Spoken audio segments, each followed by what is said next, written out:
로마서 10장 18절부터 21절 말씀을 보겠습니다.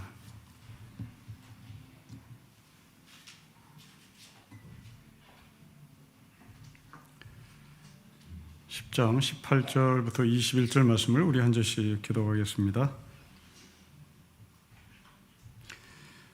그러나 내가 말하노니 그들이 듣지 아니하였느냐? 그렇지 아니하니 그 소리가 온 땅에 퍼졌고 그 말씀이 땅끝까지 이르렀도다 하였느니라.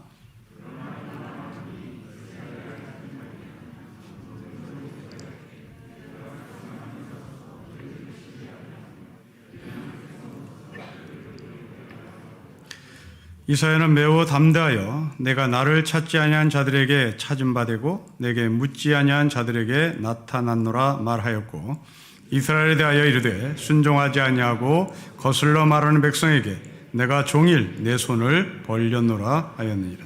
아멘.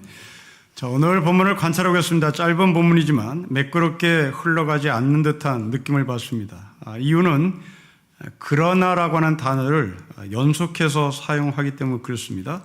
여러분, 18절에 그러나가 있고 19절에 그러나가 있습니다.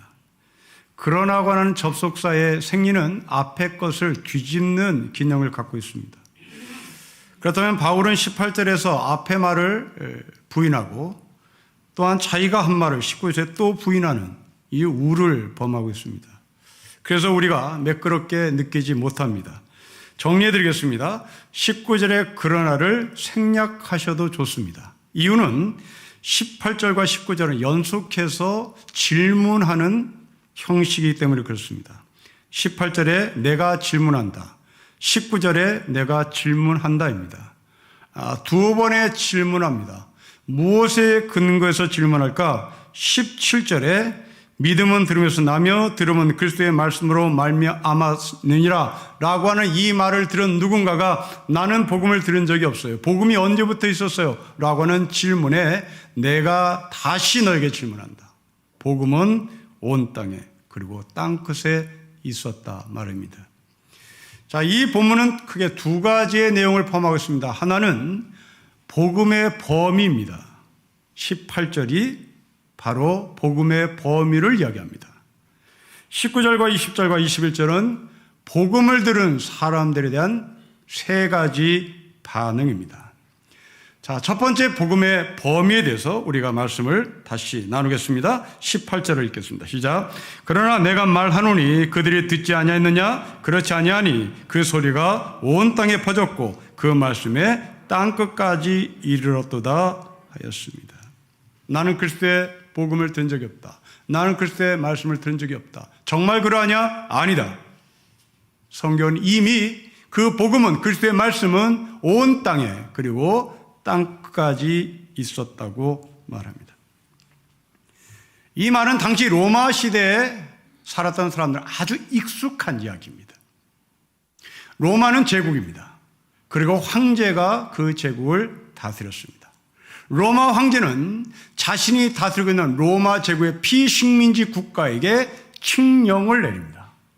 그 칙령을 내리면 땅끝까지 로마 제국이 지배하는 모든 나라에 동시다발적으로 전달됩니다. 때문에 나는 로마 황제의 칙령을 듣지 못했습니다, 말할 수가 없는 겁니다. 듣지 못한 사람이 책임입니다. 그리스도는 하나님부터 기름 부음을 받은 왕이십니다. 그 기름 부음을 받으신 그리스도이신 하나님은 이 땅에 이미 말씀하셨습니다. 로마 황제 칙령이 모든 사람에게 동시다발적으로 전달하고, 그리고 듣지 못한 사람은 로마 황제가 책임이 아니라 듣지 못한 사람이 책임이듯이 로마 황제 칙령처럼 그리스도이신 하나님의 말씀은 이미 온 땅에 땅끝까지 전파되었습니다. 이제 듣지 못했다고 하는 데서 핑계를 댈 수가 없습니다. 지금은 정보의 시대입니다. 우리가 정보를 전달하는 기구는 스마트폰이라는 기기를 사용합니다. 이 스마트폰 기기 안에 모든 정보는 이미 들어왔습니다. 우리나라 사람에게만 들어온 것이 아니라 저 땅끝의 사람까지도 이미 그 정보가 들어왔습니다. 코로나 발생에 대한 정보가 시시각각으로 들어왔습니다. 이제 우리는 그 코로나 정보를 알기 위하여 검색만 하면 되는 겁니다. 이게 바로 온 땅 끝입니다. 엠마오로 가는 두 제자를 기억하십시오. 그 엠마오로 가는 두 제자에게 누군가가 따라붙었습니다. 당시에 이 엠마오로 가는 두 제자는 자기의 스승, 선생 예수가 십자가에 죽임당했다고 하는 것을 목격하고 이제 예루살렘을 도망치는 과정입니다. 그 예루살렘을 도망칠 때 누군가가 이 제자들 옆에 따라붙었죠. 그리고 이 절망하고 얼굴이 어두웠던 제자들 옆에 따라붙은 사람이 성경을 풀어줍니다. 그 성경을 자세히 풀어주며 성경에 나오는 이분이 바로 십자가에 달린 예수 그리스도라고 가르쳐줍니다.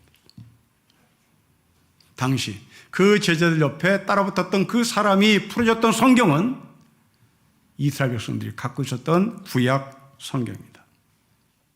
바울은 스마트폰을 검색해 보라고 말하죠. 우리가 들고 있는 스마트폰, 바로 그것은 성경입니다.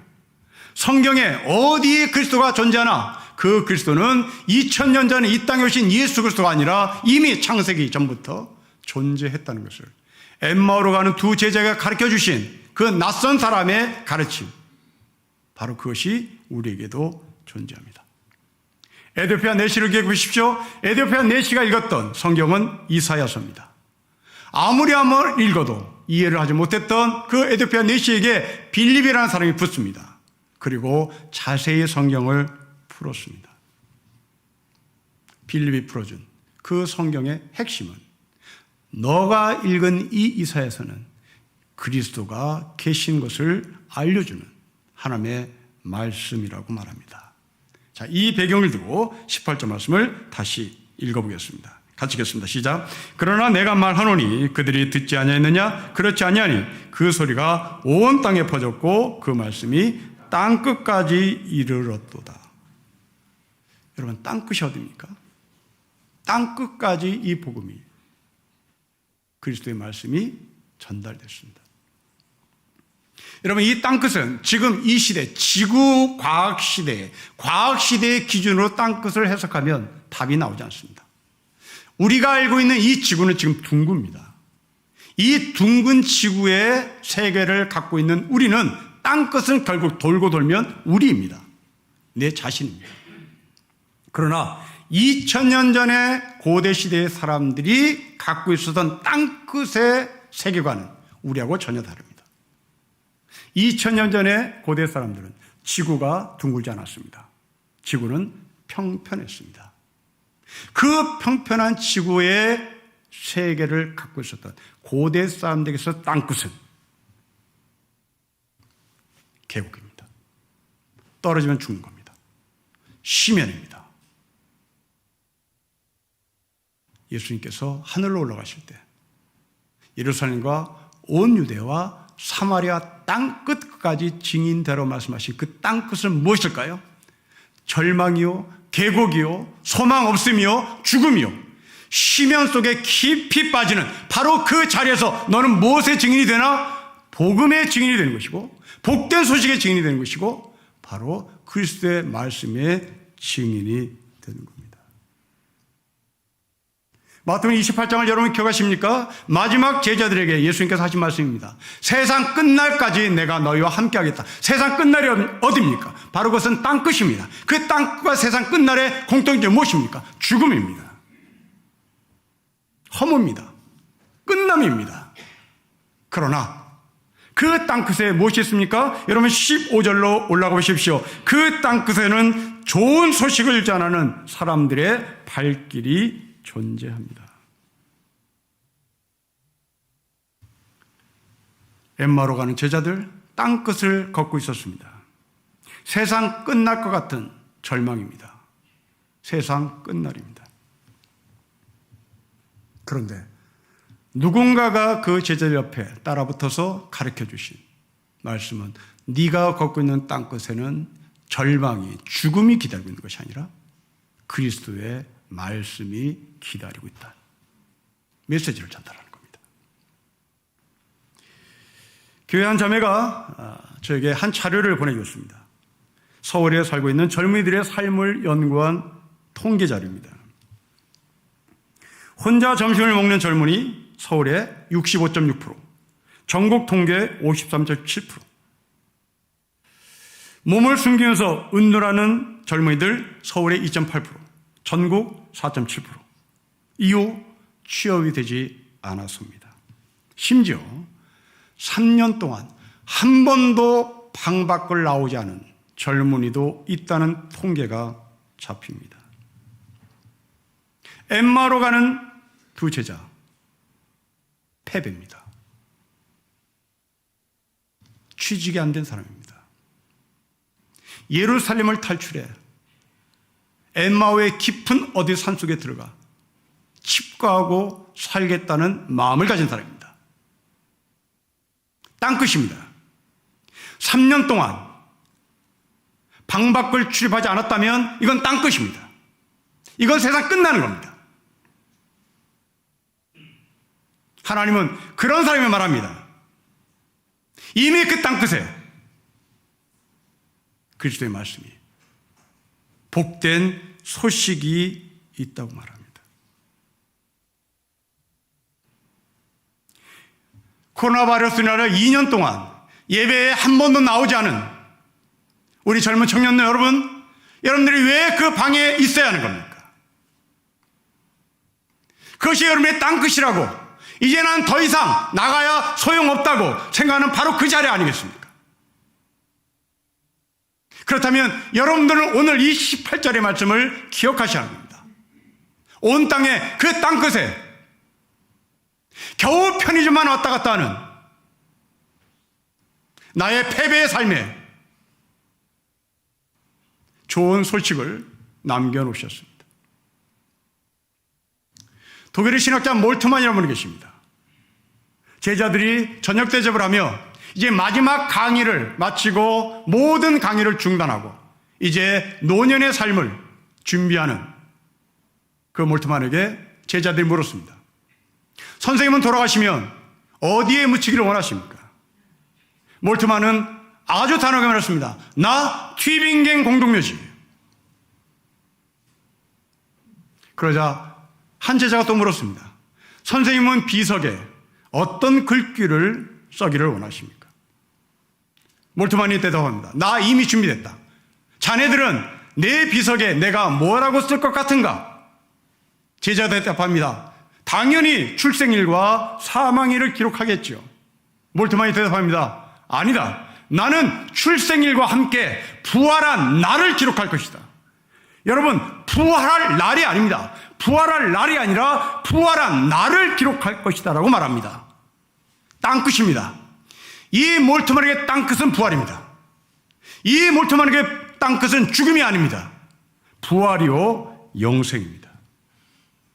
땅끝을 분명히 알았던 이 노신학자 몰트만의 신앙 고백은 목사인 저에게 큰 도전입니다.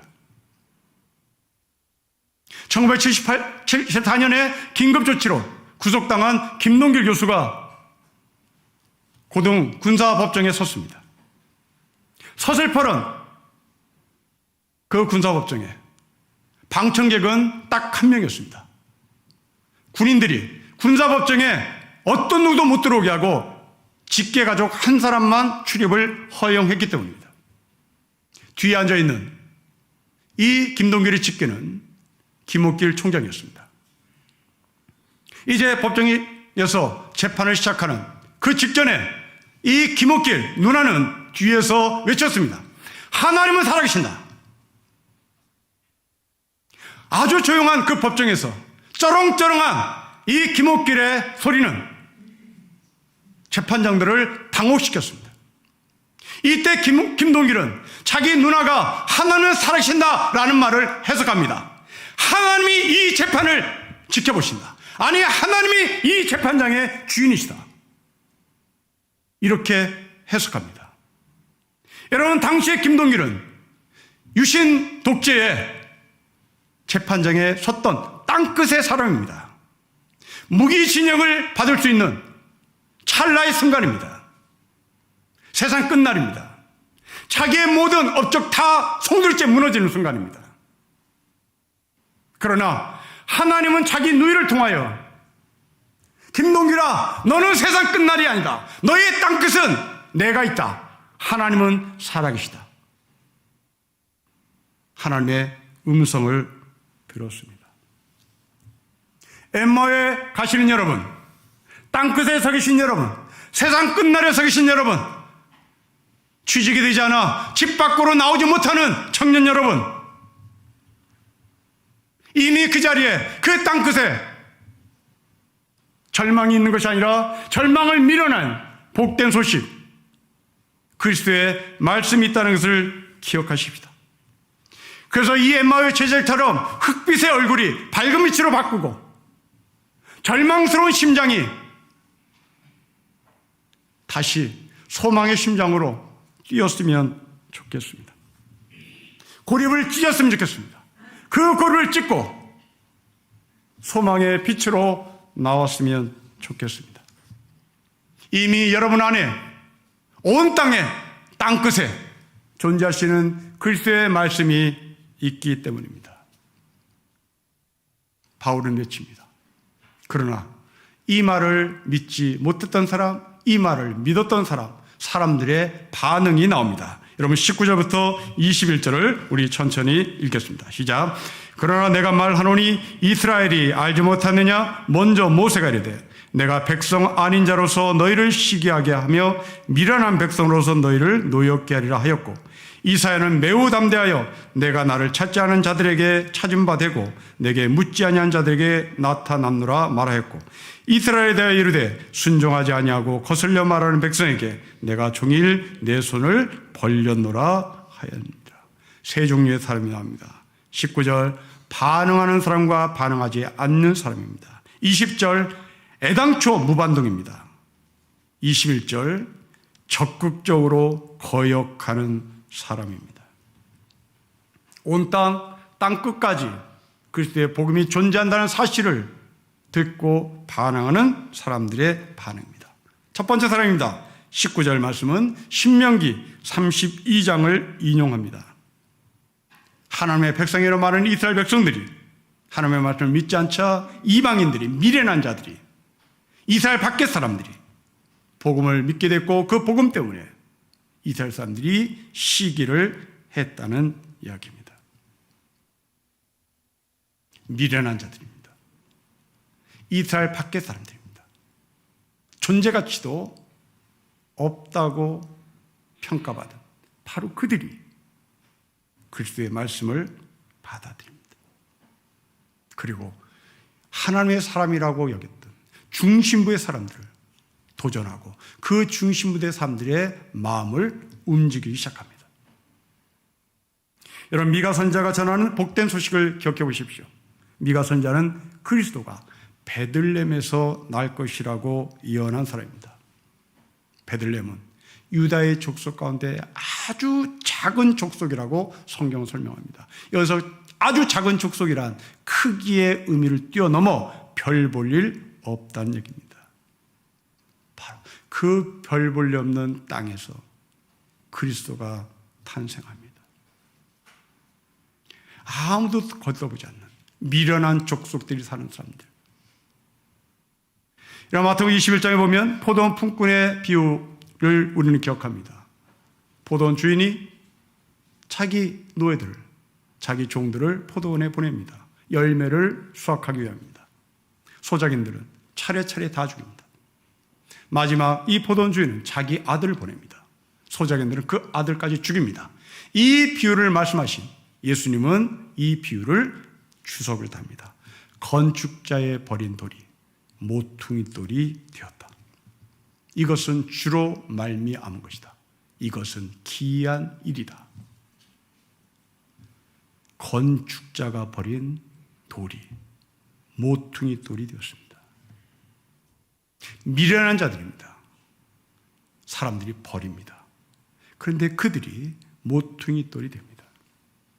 변방의 사람이 중심부의 사람을 도전합니다. 별 볼 없는 사람이 별 볼 있는 사람처럼 여기는 사람들에게 경각심을 일으킵니다. 하나님은 이렇게 베들레헴의 사람들을 사용하십니다. 모세를 보십시오. 모세는 중심부의 사람이었습니다. 왕궁 교육을 받은 엘리트였습니다. 그러나 하나님은 이 엘리트 교육을 받은 모세를 부르지 않습니다. 모세는 그 엘리트 교육이 아무 쓸데없다는 것을 경험하도록 광야로 내쫓깁니다. 광야의 40년의 삶은 모세가 애굽의 궁교에서 받은 40년의 교육을 말끔히 씻어내는 과정입니다. 아무 의미 없는 배설물 여기는 과정입니다. 완전 변방에서 40년의 삶을 살던 모세를 하나님께서 부르십니다. 자, 우리는 이 시험에서 질문합니다.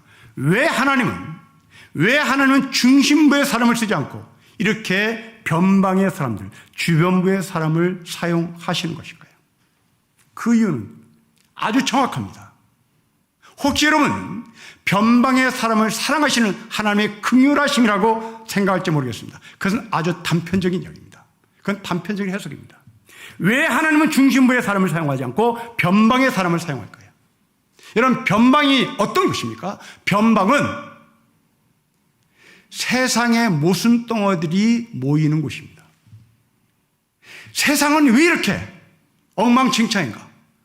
세상은 왜 이렇게 안 돌아가나? 세상이 왜 이렇게 빈부격차가 심한가? 세상은 왜 이렇게 썩었나? 이 모든 정보가 모이는 곳이 변방입니다. 그리고 그 변방의 사람들은 이 모순된 세상이 어떻게 하면 밝은 세상이 될까 고민하며 투정부리며 때로는 불평불만하며 답을 찾기 위하여 사람들이 대화하는 것이 변방입니다. 중심부는 그렇지 않습니다. 중심부는 이렇게만 가라, 이렇게만 가라. 세상 변하고 싶지 않다. 그냥 계속 가라. 이게 중심부입니다. 세상 무슨 덩어리 없다는 겁니다. 세상은 잘 돌아간다. 이렇게 좋은 세상 없냐? 어딨냐? 이게 중심부가 말하는 사람들의 이야기입니다. 여러분, 베들레헴을 보십시오. 베들레헴은 변방입니다. 그런데 이 베들레헴이라는 단어가 아주 재미있습니다. 떡방앗간이 모이는 동네라는 말입니다. 베들레헴은 떡방앗간이 모이는 곳입니다. 그런데 이 베들레헴이 변방에 있습니다. 아주 작은 족속입니다. 여러분, 떡방앗간은 모든 동네의 정보가 모이는 곳입니다. 추석에, 설날에 사람들이 떡을 하러 옵니다. 어떤 사람은 떡을 10가마 합니다. 어떤 사람은 떡을 한 대밖에 하지 못합니다. 사람들이 수근수근 됩니다. 왜 이 사람이 쌀을 10가마 갖고 왔나? 이 사람의 평생의 삶이 뭔데? 이 사람 그냥 공무원 아니냐? 이 사람 그냥 구급 공무원 아니냐? 근데 어떻게 이 구급 공무원이 10가마의 쌀을 들고 왔느냐? 이건 뭐냐? 왜 이렇게 세상이 이 모양이냐? 이 사람 선한 사람인데 이 선한 사람 왜 쌀 한 대 갖고 왔느냐? 이게 뭐냐? 이게 베들레헴의 떡방앗간의 정보의 이야기입니다. 그러니 당연히 세상 엉망진창이네. 이것을 어떻게 누가 평정할까? 이걸 누가 해결할까? 이 문제를 어떻게 해결할까? 이건 예루살렘의 사람들이 하지 못합니다. 당연히 그러기에 베들레헴에 그리스도가 오셔야 하는 겁니다. 우리 교회가 이 변방에 세워진 이유이기도 합니다. 여러분들이 세상 정말 편하다. 여러분들은 변혁의 주인공으로 설 수 없습니다.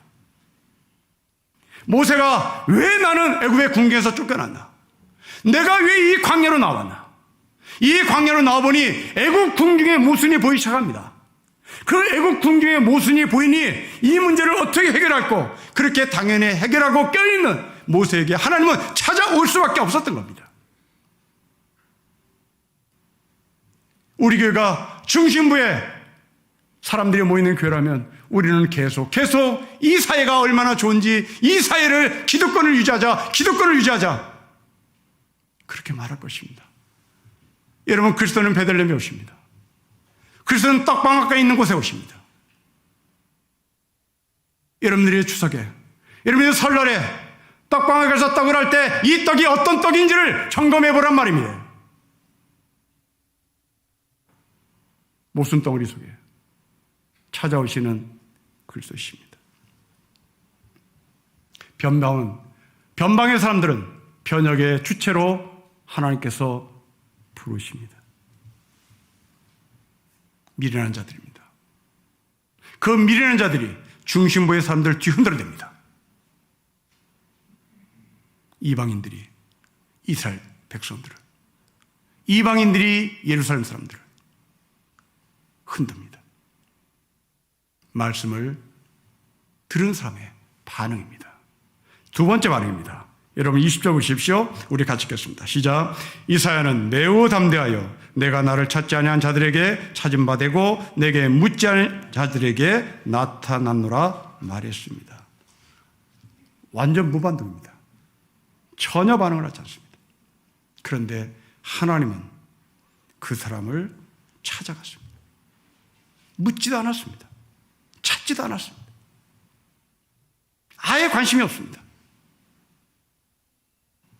여러분 마태복음 22장에 보면 혼인잔치의 비유가 있습니다. 잔치에 오라고 왕은 사람들에게 초대장을 보냅니다. 그 초대장을 받은 사람은 당연히 왕과 관계된 엘리트들이요 VIP들이겠죠. 그런데 초대받은 사람들은 핑계를 대고 가지 않습니다. 나는 밭을 샀다. 나는 사업을 해야 된다. 왕은 다시 신하들에게 명령합니다. 사거리로 나가라. 사거리로 나가라. 가서 선한 사람인지 악한 사람인지 무조건 데려와라. 왕의 명령입니다. 여러분, 사거리라고 성경은 기록합니다. 사거리의 특징이 무엇입니까? 사거리는 방향이 없단 말입니다. 사거리는 각자 알아서 가는 길입니다. 각자 알아서 가는 길이기에 가는 길에 대해서 어떤 누구도 시비를 걸지 않습니다. 어떤 누구도 관심이 없습니다. 서로 갈 길이 바쁘기 때문입니다. 아무도 관심 갖지 않는 그 사거리에 하나님이 사람을 보냅니다. 그리고 선한 사람이든 악한 사람이든 초대장을 주고 오라고 말합니다. 사도행전 3장에 나오는 나면서부터 안진뱅이를 기억해 보십시오. 이 사람은 나면서부터 안진뱅이였습니다. 그러기에 성전 문 안으로 들어간 적이 없습니다. 그리고 성전 문 안에 들어가고자 누가 권면해 준 적도 없습니다. 이 사람은 애당초 성문 안에, 성전 안에서 무슨 일이 벌어진지 아무 관심이 없는 사람입니다. 그저 자기 앞에 떨어지는 동전, 거기밖에 관심이 없었습니다. 이런 사람에게 누가 복음을 전합니까? 베드로와 요한입니다. 베드로에는 누굽니까? 제사장 아닙니다. 베드로 요한은 당시의 변방의 사람입니다. 이 변방의 사람이 누구에게 복음을 전합니까? 나면서부터 안진뱅이입니다. 어디에서 전합니까? 성전 밖에서 전합니다. 이 세 사람의 공통점, 변방입니다. 그리고 변방에 살고 있음에도 불구하고 아무 관심을 갖지 않은 성전 밖의 장애인입니다. 구원은 유대인에게만 있는 것이 아닙니다.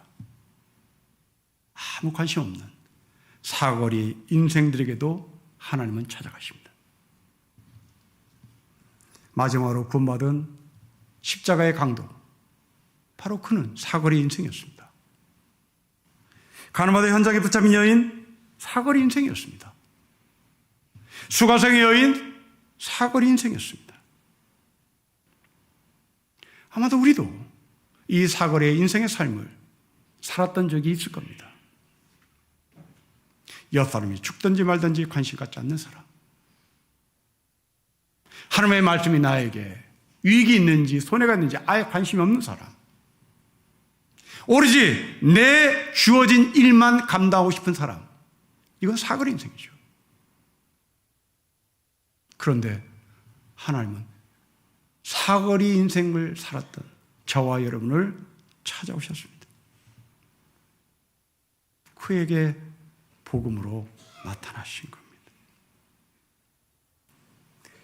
마지막 사람입니다. 여러분 21절 끝까지 거역한 사람을 우리 읽겠습니다. 시작. 이스라엘에 대하여 이르되 순종하지 아니하고 거슬려 말하는 백성에게 내가 종일 내 손을 벌렸노라 하였습니다. 여러분 이런 사람에게까지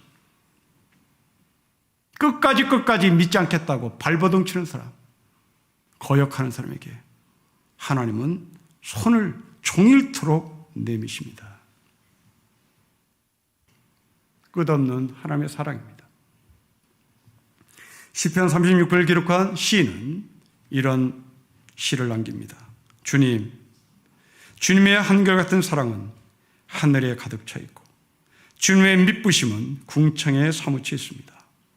주님의 의로우심은 우람한 산줄기와 같고 주님의 공평하심은 깊고 깊은 심연과도 같습니다.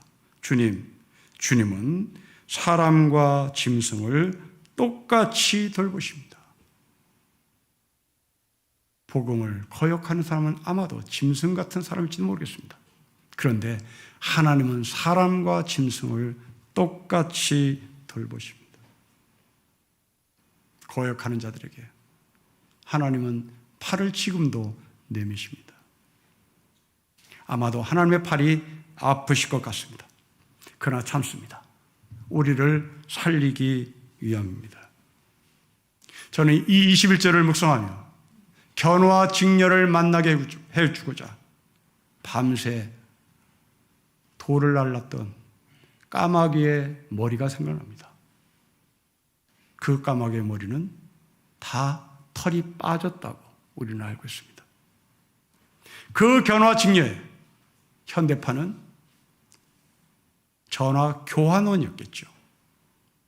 그 견화 직녀의 최신판은 인터넷이겠죠. 전화 교환원이 견화 직녀를 연결시켰습니다. 지금은 인터넷이 견화 직녀를 연결시켜줍니다. 그러나 이 견화 직녀의 가장 오래된 버전, 바로 그 버전은 예수님께서 하나님과 우리 사이를 연결시키시는 까마귀의 역할을 하셨습니다. 그래서 우리는 종일토록 우리를 위하여 손을 벌리시는 그 하나님의 손에 우리가 접촉이 되는 겁니다.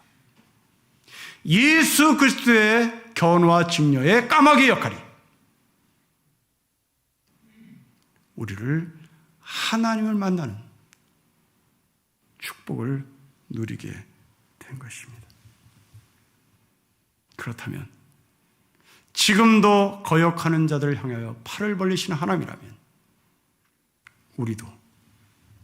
우리도 땅끝까지 증인되는 삶은 당연한 것입니다. 죽어가는 자들에게, 땅끝에서 떨어지려고 하는 자들에게, 세상 끝났다라고 좌절하는 자들에게 우리는 아름다운 발로 살아야 되는 겁니다. 기쁜 소식을 전하는 하나님의 사람으로 살아야 되는 것입니다. 변방 지역에 존재하는 신림교회 미션입니다. 여러분은 이 사회의 변혁의 주체로 부름받았던 사실을 기억하십시오. 땅끝의 사람들이 우리의 어깨에 기댈 수 있도록 넉넉한 사랑을 한 번 더 베푸시는 신림교회 성도가 되시기를 주의 이름으로 축복합니다. 기도하겠습니다. 하나님 아버지, 온 땅끝이 온통 소망과 사랑으로 충만하고 좌절과 절망하는 자들에게 복된 소식을 전하는 신림교회가 되기를 간절히 소망하며 예수 그리스도의 이름으로 기도합니다.